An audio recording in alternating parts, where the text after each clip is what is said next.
Hey there, Mr. Redder here. You won't believe what happens in today's r/malicious compliance stories. Our first story we'll be reading today. Karen, serve me and my family. Me, this is gonna be fun. After that, I'm not the vice principal anymore? Okay. And after that, shut up and do what I tell you. Okay, boss. Now for every thumbs up this video gets, one of our viewers will hit that subscribe button. No, they won't, Reddit boy. Only 20% of them actually are subscribed. Well, maybe we can change that. So please smash that like button and subscribe and turn on notifications for new stories from Reddit every single day. Karen, serve me and my family. Me, this is gonna be fun. Hey everyone, this happened a little while ago, but I'm finally getting around to posting it. So I'm a college student, and this happened near the end of the previous semester a few months ago. I was just finishing a long day on campus, attending classes and doing homework. I ended the day with a meeting with a professor who was the head of a program on campus, so I was dressed in business casual to make a good impression. When I left campus after the meeting, my wife texted me that she had gone to see a movie with some of her friends and wouldn't be back until late, so I decided to grab a bite to eat at one of my favorite restaurants on my way home, since I wouldn't get to eat dinner with her. I stopped at a place that's well known for breakfast all day. So I stepped inside and I put my name down for a table while chatting with the hostess, as I work in the food industry part-time and I like to chat with restaurant workers. Once my name was down, she said it would only be a minute or two until my table was ready. As the hostess went into the back for a minute, I realized I had a coupon for the restaurant in my car and decided to go retrieve it. Right then, I hear the door open, and as I turn around, I see a Karen and her 4 kids standing right behind me. Characters in this story. We've got me. We've got entitled Mom, the Karen of the day.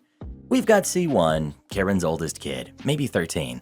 We've got C2, Karen's second kid, who was about 9. The other kids don't really play any roles. We've got the chill dad, Karen's husband. He was out parking the car and didn't enter for a few minutes. And we've got the awesome dude in the booth next to me, along with the hostess. Now, to set the stage, I was still in business casual with my best jeans and a blue button-down shirt with a slight scruff of a beard from several days of not shaving, making me look a bit older than my actual age of 24. I was also wearing a lanyard that I carry my keys on. Highly recommend this actually, as it greatly reduces lost key incidents. All in all, I'm not surprised she was initially confused that I was some kind of a manager, but as we all know, first impressions are all that most Karens retain. Karen, yes, I need a table of 6 for my family. Me, I don't. Entitled Mom cuts me off. Ugh, did you hear me? I need a table for 6. Seat us. Put our names on the list. Really? How did you get a job as a manager if you don't even know how to help customers? Now, to set the stage for how I'm about to react to this Karen, I'm a major nerd, and I'm proud of it. I'm also well known by friends and family for being able to quote lines from movies. And one of my favorite movies of all time is The Princess Bride. It's a perfect movie, and one of the best ever made, so I adore it. And my dream is to one day open a Princess Bride-themed restaurant.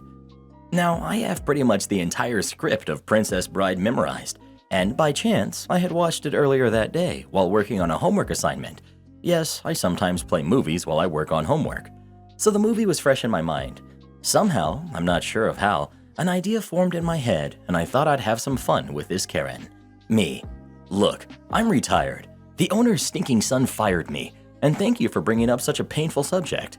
While you're at it, why don't you give me a nice paper cut and pour lemon juice on it? Karen is stunned, splattering words as she clearly didn't expect a response like this. Kid 1 is grinning and looking like he's trying to stop himself from laughing. I'm guessing he's seen the movie and recognized the line. Me, wanting to get on with this and jar Karen back to her senses so I can have some more fun. Anybody want a peanut? Entitled Mom. Well, I never. How dare you talk to a customer like that? You're a terrible manager. Me. You keep using that word. I do not think it means what you think it means. Entitled Mom, still not getting it. What is wrong with you? I should tell your boss to fire you for treating customers like this. You should be ashamed of yourself. Kid 2. Mommy, I think this guy... Shush. Let me sort this out. She turns back to me. Get me your manager. Me. Beat it, or I'll call the brute squad. Karen, getting red in the face and splattering in anger. Right then, the hostess comes out. It's quickly clear that she heard most, if not all, of the interaction, as she's smiling and trying not to laugh. Hostess. Sir, I can seat you now. Deciding to keep up the fun and not able to help myself at this point, I turn to the hostess and ask, I do not mean to pry, but you don't happen to have 6 fingers on your right hand. Both the hostess and Kid 1 are trying not to laugh, while Entitled Mom is fuming. However, before she can explode, the hostess whisks me away to my table. I try to ignore Karen from that point on and start perusing the menu. As I'm trying to decide between a pancake breakfast or steak and eggs, I see the hostess taking the Entitled Mom and her family, now joined by her husband, to their table. The Entitled Mom spots me, glares, and has her kids sit down before she storms over to my table with her husband to back her up. I prepare for a little more fun, hoping she'll say something that I can work with. Karen, you should be ashamed of yourself. I've never been treated like that in a restaurant, let alone by management. Even if you're on break, you should be helping customers if they ask for it. What's your name? I'm reporting you to corporate. Me, praising the heavens she gave me the chance to use the golden line. Hello, my name is Inigo Montoya. You hurt my father. Prepare to battle. The Entitled Mom looks stunned, but the husband's cheeks balloon out and I hear a hiss of air escaping his pursed lips as he tries to stop himself from exploding in laughter right there. I know he also has seen the movie and understands exactly what's going on. I can now see Karen start to realize what's happening. Right then, Awesome Dude, a guy in the booth behind me, turns around and sees. This guy's not a manager, lady. Can't you tell that by now? I can see the gears finally turning in Karen's head as she realizes her mistake and the situation she put herself in. But still wanting to save face, she says, Well, there was no need to be so rude. Even if you're not an employee, you could have been nicer to us, or at least called an employee for us. My response, that would be totally inconceivable. At this point, the husband deserves an award for holding in his laughter as he manages to get out, Honey, this guy doesn't work here. Let's just leave him be. The Karen concedes and sulks back to her table. Grinning like a madman, I return to the menu and end up ordering the pancake breakfast. Yes, I like breakfast for dinner. The Entitled Mom and her family also order and end up getting done before me, as I eat slowly by myself due to the need to play games on my phone while eating. As the Entitled Mom and her family are leaving, I can't help myself getting in one last laugh and raise my hand to wave as I say, Bye-bye, boys. Have fun storming the castle. At this point, laughter can't be contained, and the husband, Kid 1, the hostess, and several patrons start laughing. Even the Entitled Mom, calmed down by now and realized what I'm doing, can't help but let out the smallest of grins, though she refuses to look at me out of embarrassment. Then my day is made as I hear a voice from the booth behind me continue. Awesome Dude. Think it'll work? Me, grinning. It would take a miracle. Both of us. Bye-bye. The family walks out and I give Awesome Dude a fist bump. My server, who had heard the whole thing, brought me out a pair of sausages on the house as thanks for the entertainment. And that, my friends, is how I defeated a Karen with the help of the Princess Bride. Author's note. Think it's fake if you want. I don't care. I still enjoy the memory. Speaking of movies, what's your favorite movie? Please let us know in the comments. Napoleon Dynamite for the win. That movie just never gets old. I'm not the vice principal anymore? Okay, so this happened at the end of this school year. I posted what was going on in another group, and several of the people there told me to post what happened here. This story is in 4 parts, and I apologize for the length. I also apologize for any teacher slang I use, as it's like second nature to use it, just like military cargo was when I was in the military. Basically, I was told that all the assistant and vice principals in the district, other than at the high school, were being let go, and a teacher on assignment was going to take our jobs. I was not heartbroken over this, but was treated badly by the new admin team taking my job and my principal's job. Also, I tried to help my staff on my way out, and it seems my bosses cared more about their images than my staff's happiness. So here's the story. Part 1. So none of the other admin in my district had received our contracts for the coming school year yet. I was wondering what was going on, but I heard rumors about a pay scale shift, and that was the reason for it. I found out Wednesday what's actually happening. Every assistant principal and vice principal in the district, why we have 2 titles, I have no idea, is not getting renewed contracts, except for the ones at the high school. Their positions are being eliminated, and their jobs are being replaced with a new position that pays a teacher's salary, plus a $2,000 stipend. They're replacing the assistant principals with learning coordinators. Apparently, the budget is the given reason, but I also heard rumors from someone at the district office. Each of us assistant principals and vice principals were scheduled to meet with one of the assistant supers on Wednesday. We thought it was about our contracts, and we were correct. When I arrived, the acting superintendent was there with the head of HR. I was told about the elimination of my position, but not the reasons why. I was then given an option for the upcoming school year. I could go back into the classroom, I could work in the district office, or I could apply and interview for the new position that is replacing my job. What on earth? I wouldn't care at all if I was told that my position had been cut completely and I needed to go back into the classroom. I love the classroom. I miss teaching full-time. However, to tell me to apply and interview for a job I already have is BS. We were told to give the district our answers by Friday, and they would draw up contracts or schedule interviews. Wednesday afternoon, I went to see Tony, who is an assistant superintendent and one of the few decent leaders in the school district. I heard from Tony that there was an internal shakeup, but he wasn't allowed to talk about it or even give me a hint about what happened. However, one of the assistant supers was being reassigned, aka demoted, to being the principal of my current school. My principal was not coming back due to health reasons. The superintendent was released from his contract, and my school's new learning coordinator position had already been filled. Who filled it? A school counselor from one of the high schools who just happens to be a friend and lackey of the assistant super that is now the new principal. So early this morning, I gave them my answer. I decided that I didn't need until Friday to decide. I tried to make sure I sounded professional, but I made sure that my message was getting across by speaking with authority.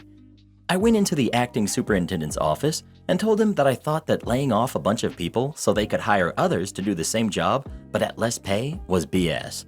I told him that the way the school district handled certain situations was idiotic. I then gave several examples. I next told him that he was going to ruin a perfectly good school with an amazing team of educators by putting a lazy, mean, parent-pleasing person in as its new principal and letting her put a lackey in as her second in command. I said that she was as useless as a screen door on a submarine and as mean as Dolores Umbridge. I finished the 3-minute speech by stating that I will work very hard and finish the school year strong.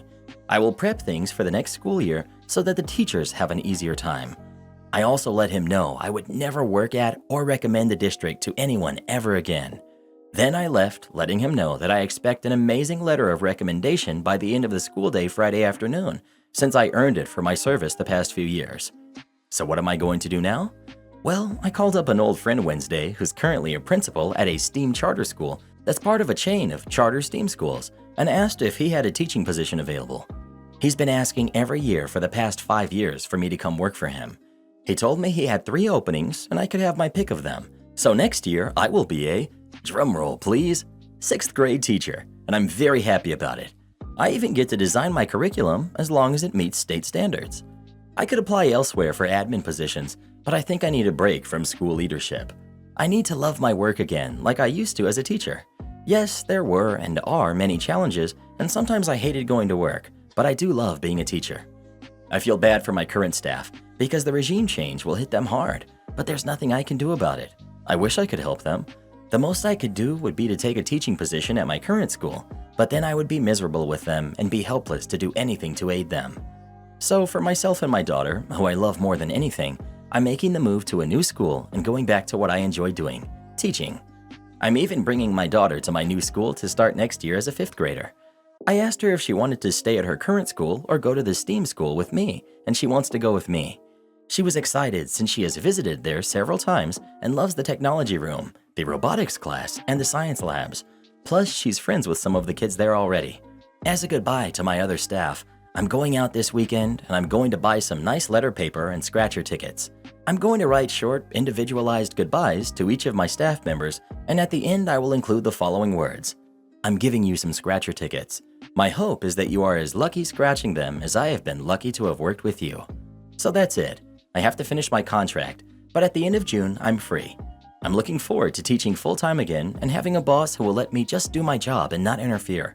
I don't think I want to work in administration again, but maybe after a few years, I will decide to work as an AP again. Part 2. So I put together goodbye gifts for all of my staff, and I'll be handing them out Friday, their last day with the kids. They have a bunch of goodies that I posted about weeks ago. I was thinking this weekend about how to get revenge on the district office one more time and help my teachers out, even in a small way, so I came up with it Sunday night. My district requires each teacher to attend additional training throughout the year. These are outside of the regular staff development trainings. They're run by district staff, SPED teachers, and admin. The training normally lasts 1 to 3 hours, and the teacher gets a certificate for the time spent in the training. Each teacher is required to attend 24 hours of these before the end of the school year. Most teachers take them over the summer, if they are offered, so they don't have to take them during the school year. So yesterday morning, before work, I was making copies of the certificates for all the courses I have run here the past few years. Classroom management strategies, lockdown procedures, social studies strategies, math strategies, reading comprehension, and environmental print. I'm going to fill them out with each of the teachers' names and number of hours. I'm adding all the times I ever spoke to the staff about these topics and putting down hours to correspond, rounding up to the nearest hour. Wouldn't you know, each of these topics was 3 to 5 hours in length. Each staff member will have exactly 24 hours worth of training. I filled out the dates of the training for the 2022 and 2023 school year. Oh, and I have an attendance sheet with all of the names, and I have them marked as being present. Note, I checked with district, and since I'm still an administrator into the summer, I am allowed to run these trainings over the summer before I leave. Now they can have their summer to themselves and not worry about taking classes during the school year. They can if they wish, but 99% of teachers here hate the mandatory training hours. I hope the staff likes the present. Part 3. Since Friday, I am no longer a school administrator. I technically have another week to work, but I took vacation during that time because, well, forget them. Now I spend the last week packing up, giving aid and comfort to my now former staff, and causing problems for the new administrators who are jerks. Now, besides giving the entire staff a year free from additional PDs, I wasn't planning on causing any more problems. Just quietly leave and dry off into the sunset, Shane style. But no, apparently I don't deserve a quiet week. The new principal, demoted from assistant super, and her new teacher on assignment, TOA, decided for some reason to be rude to me. There was only one response I had to that. I aimed to misbehave. How were they rude to me, you ask? First off, they ordered me to hurry and clean out my office. Apparently, the TOA wanted to start redecorating my office. I was literally told, "Get all your personal stuff out of here ASAP. She wants her office now." I still had a week to work there and actual work to do. Second, the new principal tried to steal my personal chair and my personal office supplies and decorations. That chair was a gift to me from a friend. I found her just wheeling it out of my office and into hers. My desk supplies and a banner from my wall were stacked on its seat. I told her that it was my personal chair, not the district's. She said, "Okay." The very next morning, I found it missing. She had moved it into her office after I left for the day. Third, I was given a list of tasks to complete by Friday by the TOA, who is in no way, shape, or form my boss. These were not my job to do and are in fact the incoming admin's duty to complete. Stuff the new admin are supposed to do. Things like put together new staff packets, schedule next year's PDs, fill out and submit request forms, etc. Finally, I was talked down to every single day by the new admin team. I was spoken to as though I were the hired help and they were the royal jerks. Seriously, I speak to a waitress that messes up my order with 20 times the amount of respect that they showed me. They actually tried to get my attention by snapping their fingers at me, like that would work. So I decided to do as I was told. I was a soldier, so I knew how to follow orders. 1. I removed everything that was my personal property. That included my chairs, decorations, the stress relievers, punching bag, etc., the fridge from the office, and the file cabinets in my office. Yes, I bought government surplus cabinets because I didn't have any. All my files and all of my former principal's files were in there. I had even bought the manila folder I used in it. So I took every piece of paper out of my cabinets, removed them from my labeled folders, and stacked them on the floor into one large pile. There is no order to how they are stacked. I took my chair from the principal's office while she was in a meeting with parents. I just walked in and rolled it out. She stopped talking to the parents to ask what I was doing, and I responded that I was taking my personal property out ASAP as I was ordered to do. I had an old medium-sized fridge I had placed in the office workroom for office staff to store their food in, but it's mine, so I took the fridge. I brought it right out the front door and loaded it into my truck. I even took the new admin's food out of it and left them on the table. It's my fridge. I warned the rest of the office staff I was taking it, but forgot to tell admin. Darn. I copied all my digital files over to a flash drive and then deleted everything off my work Google Drive. Anything I personally created or designed. I copied all my emails too. I informed the staff that if they need time off next year and need it approved, to submit the forms to me this week. I got several, and they are now all approved. I got this idea from someone who messaged me here on Reddit and suggested I do this. Thanks for the advice. I approved every supply list item the staff submitted and even drove to the district warehouse to pick up some items personally. I even approved funds for a second-hand kiln for the art teacher. She found a good one on Craigslist. I had repaired my desk with bolts and tools from home. I took the bolts back. The desk is now lopsided again. The closet door was broken when I got there, so I repaired it. I have now put it back as it was when I was hired. The two-way mirror to the detention room was mine. I had gotten it from a friend at another school in a different district. It allowed me to watch the detention students from my office without them seeing me. I popped that right out and took it home. Now the TOA has a hole in the wall the detention kids can look through. I had put together all the lockdown budgets and fire drill bags myself with my own money. I took all of them back. This I felt bad about, but I will give them out to the staff at my new school. I put a rush order on all classroom and building repairs and have an approved order to have every classroom repainted. I assembled new staff packets and the new school year binders. Besides the basics of what is required, I have included throughout the binders in random places Dilbert cartoons, famous Harry Potter quotes, the lyrics to Nickelback's How You Remind Me, I Kissed a Girl by Katy Perry, All-Star by Smash Mouth, and We Built This City by Starship. I also included in the binder the admin Wi-Fi password for them since that signal is stronger for some reason. I went ahead and wrote out the PD schedule for next year. Oddly, every Wednesday is listed as free time or work in your classroom. I'm sure they will change it, but I don't know when they will find out what it says. I had a master list of donators and partners in the community. It was posted on a whiteboard in my office. I got over 4 dozen businesses and people in the community to help with various things or donate over the years. I spent a lot of my time building relationships with them and making deals. I took a photo of it and then I erased the list and took the whiteboard since it was mine. Then I got yelled at 3 times. The first time was when I took back my chair. I was told it was unprofessional to just take it without asking, especially with guests present. I responded with, yes, it was unprofessional to take my chair without asking. The second time was when the TOA found the refrigerator gone. She said that it was community property. I told her, no, it's my property, and I was told to take all my property from the campus. The third time was when I was in the parking lot leaving and they found the piles of papers. The principal flagged me down and told me to clean it up. I told her I was off the clock and that the district never reimbursed me for the cabinets, so I had to take them with me. I'm expecting a call from HR today asking for my assistance setting everything back up, since with all my stuff removed and erased, the admin team had to actually put in some hard work. I'd come in for my consultant rate, $75 an hour with a minimum contract for 12 hours. Part 4. The Tuesday after I left, I received a call from HR. I ignored it. I then left for a road trip with my daughter where we went to San Francisco for a few days and went to 2 Giants games. Unfortunately, they lost both games. While we were on our trip, they called and emailed me at my personal email account. My work one was deleted by them. I ignored the calls and never opened the emails. My daughter and I then went to Disneyland for a few days of fun and then returned this past Friday. I then checked the voicemails and emails. I was asked, begged, and then ordered to come to HR for important meetings. It is very important that we speak to you as soon as possible, is what they said repeatedly. So yesterday, I went into the district office wearing cargo shorts, a shirt I got at Disneyland, and flip-flops.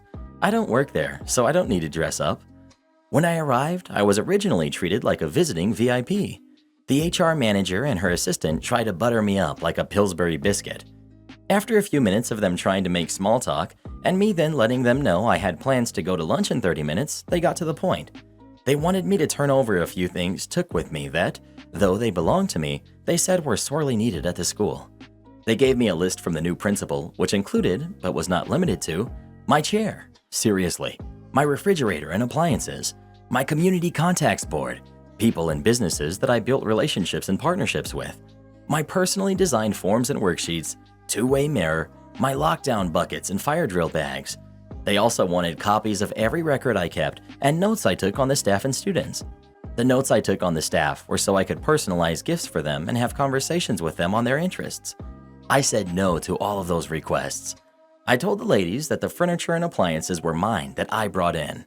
I stated that the chair was a gift to me from a friend and that the new principal can afford to buy her own chair. I also stated that I left any official school and district documents there, and any I took with me and or deleted were of my own making and my own intellectual property. I also stated that my contacts were developed over the years of my personal time and at personal cost to me. I also stated that everything I took that I had submitted reimbursement was never reimbursed. I kept my records and pay stubs. I never saw a red cent from those submissions. They offered to pay me for some of the items and gave me a rough figure of what the district would pay me to return the fridge, the forms, buckets, bags, mirror, and contact board. I told them that I did not want to hand them over to the new admin team since they had treated me so poorly. They asked me again and tried to reason that some of those things could be interpreted as school property. I told them that they were welcome to try and force me to return anything that was legally mine to return, but I would be willing to fight it in court. I also told them that those two new administrators made me uncomfortable and that their treatment of me could be considered making a hostile work environment, especially when they tried to make me do their jobs for them. I then gave the HR team my lawyer's info. Note, I dated a lawyer after my divorce a few years ago and we're still good friends, and she has offered herself as my forever retained lawyer, that I can use her name and she'd help me if she could. I rarely use her name, but when I have needed her legal advice, she always comes through. I also help her with physical chores when she or her family needs help.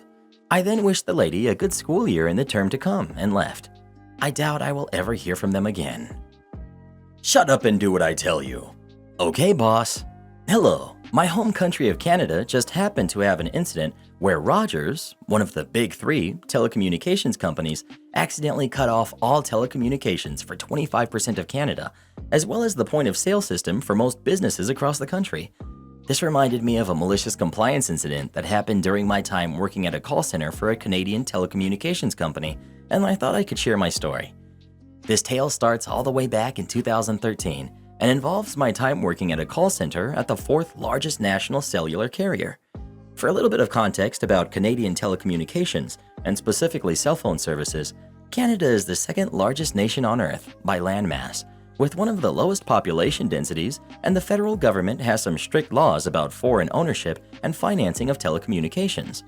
As a result of this, cell phone plans are very expensive, and the only companies that offer service are already established large companies with the resources to purchase spectrum and set up infrastructure.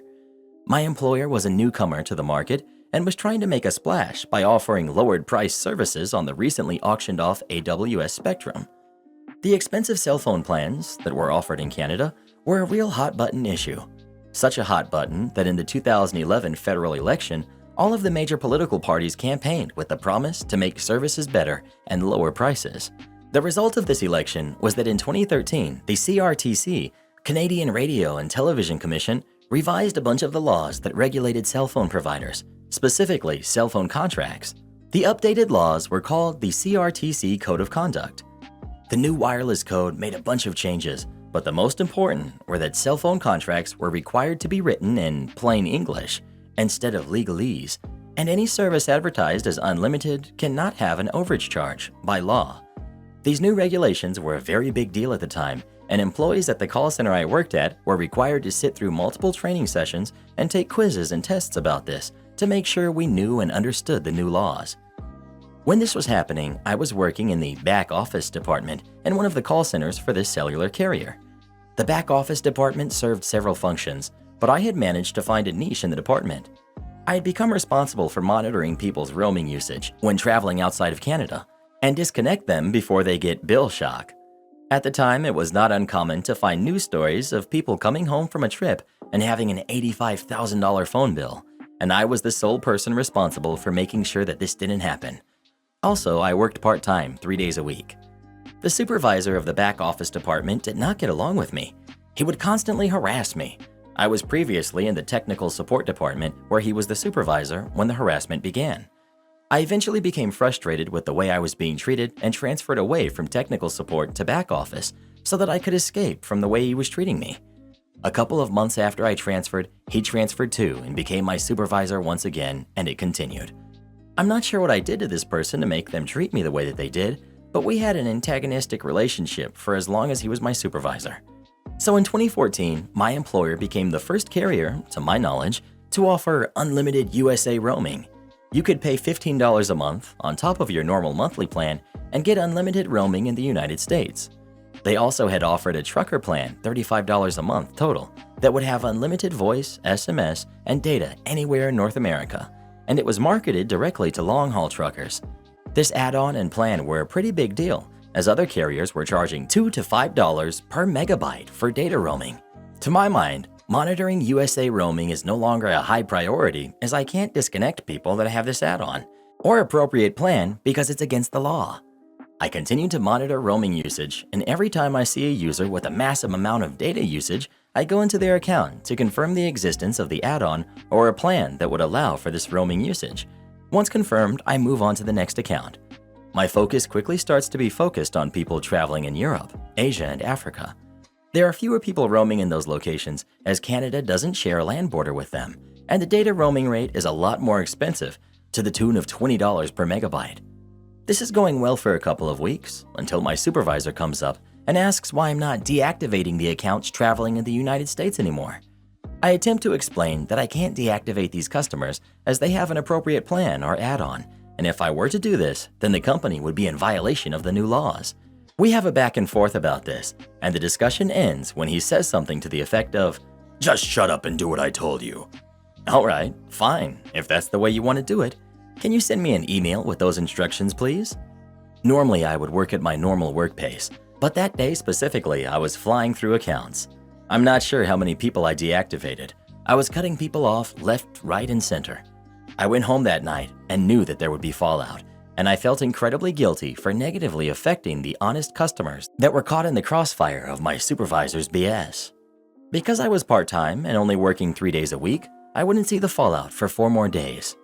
When I got back to work, the situation was apparently complete chaos. The entire department had spent the 4 days that I was off trying to reactivate people, and they wouldn't be finished for a couple more days still. I had heard rumors that some people, important people, had threatened lawsuits and all sorts of other things as a result of being cut off when they had purchased plans advertised with unlimited data in the US. The supervisor/manager tried to blame me, but I had the email and witnesses to our conversation to back me up. I don't know if the supervisor got in trouble for this incident. Nothing happened to me over it. I do know that he was eventually promoted to being the general manager of the call center and subsequently fired years later when we brought in a union over the crappy working conditions. Come watch this video next. You won't believe what Karen does in that one.